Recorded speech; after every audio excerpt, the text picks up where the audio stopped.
Bueno, como dicen algunos, esta wea sigue donde lo dejamos. La noche cae en un abrir y cerrar de ojos. Sobre las copas de los árboles, las hélices de un helicóptero rugen como un animal a punto de lanzarse sobre su presa. Y abajo, en el suelo húmedo y oscuro del bosque, el grupo de veteranos sobrevivientes asumen que están acorralados mientras las balas caen como lluvia. No hay refugio ni salida. Uno de ellos, temblando entre las ramas de los árboles, se atreve a decir lo que todos piensan. La situación no parece tener esperanza, pero aún así están dispuestos a resistir. Como se me resiste la mierda a salir cuando ando estreñido, vamos.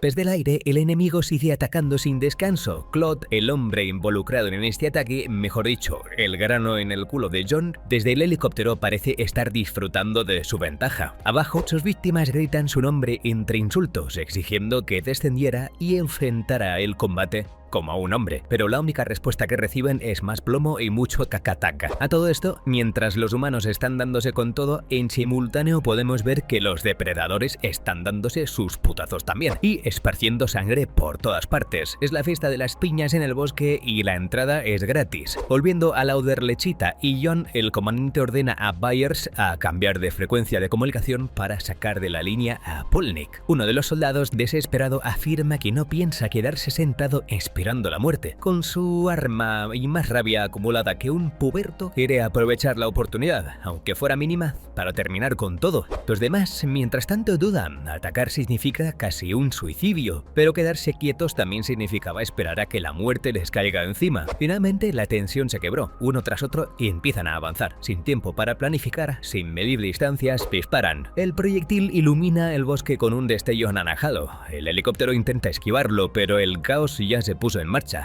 Mientras tanto, los depredadores siguen su lucha muy ajenos a lo que sucede entre los humanos. Mientras tanto, en el aire, Perry, uno de los pilotos, informa la situación a su superior. El sector 6 se encuentra en llamas y había encontrado algo que parecía ser uno de los objetivos, el bicho, quien se encontraba inmóvil según su reporte. Pero antes de poder confirmar nada, un ruido extraño cortó su transmisión. Luego, el silencio. El helicóptero Aire 2 desapareció del radar.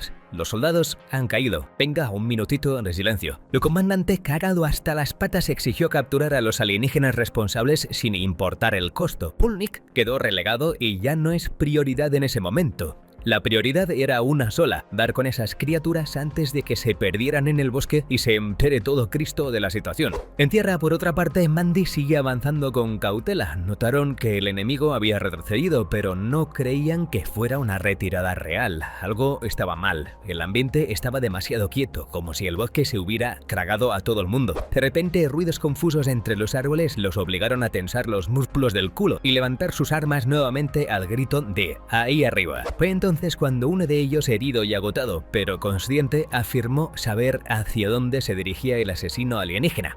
Hablaba de una cápsula escondida, conectada a una nave que usaron estos bichos para llegar a nuestro planeta. Si esa criatura estaba tratando de huir, ese sería su destino. Y había más. Aseguró que un segundo alienígena, no el asesino, sino otro que lo seguía, se había comunicado con él. No habló con palabras, sino con gestos. Parece que es mudo el chabón. Ese alienígena le entregó un dispositivo, una guía directa hacia la cápsula. Pero cuando le preguntaron por qué le disparó si era tan útil, él respondió con una simple frase: "porque me lo pidió". El Predator honorable había preferido morir antes que caer en manos de su especie. Mientras avanzaban, las comunicaciones se saturaron con interferencias, señales distorsionadas, ruidos, palabras cortadas. Algo intentaba comunicarse a través de todas las frecuencias. El comandante exigió rastrear la transmisión inmediatamente. Finalmente, el grupo llegó a una zona abierta donde la cápsula brillaba con un tono metálico entre los árboles. También lo hizo el gritaleches nuevamente desde los aires, pero en ese momento algo inesperado sucedió.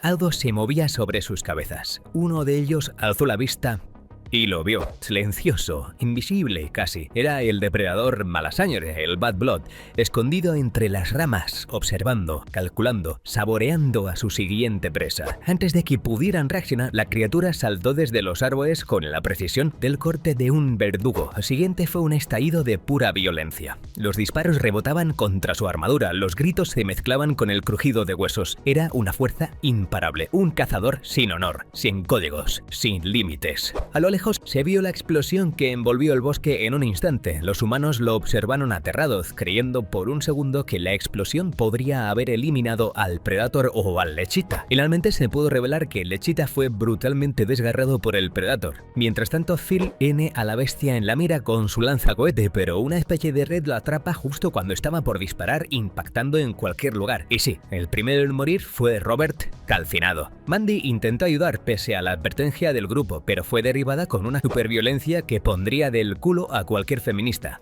Chiste muy jugado, Lemao, ya lo sé. El siguiente en ser tomado es Pulnik, quien acepta su fatal destino sabiendo que ya la mayoría de sus compañeros están muertitos, y suelta unas últimas palabras antes de morir. ¿Quieres tu trofeo? Aquí tienes tu maldito trofeo. Y la bestia le rompe el cráneo en un abrir y cerrar de ojos. La furia invade a la última de los sobrevivientes, Mandy, quien se encuentra con el rostro cubierto de lágrimas, ceniza y sangre, y decide enfrentar al Predator cara a cara en nombre de cada uno de sus compañeros caídos, Chris, Kelso, todos. Con muchos disparos letales, finalmente la bestia cae, y cuando la sobreviviente cae de rodillas, derrotada, aparecen más bichos de la misma especie desde una nave descendiendo y parándose frente a ella. Ella decide acabar ella misma con su propia vida antes de ser eliminada por estas bestias para no darles la satisfacción.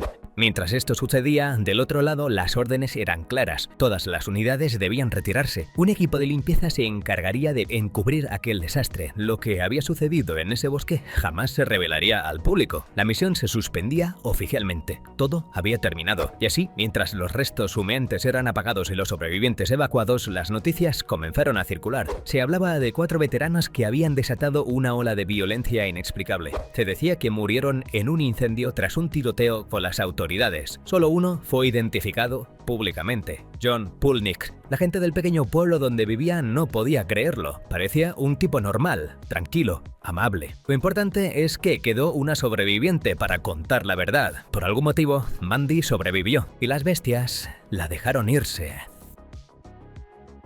Bueno amigos, denle al botón de like y suscríbanse en homenaje al Pelucas Pulnik y su grupo de veteranos caídos. Si quieren que sigamos trayendo contenido del universo extendido de Predator, ya saben, apoyen el vídeo. Ahora sí, nos vemos en el próximo resumen.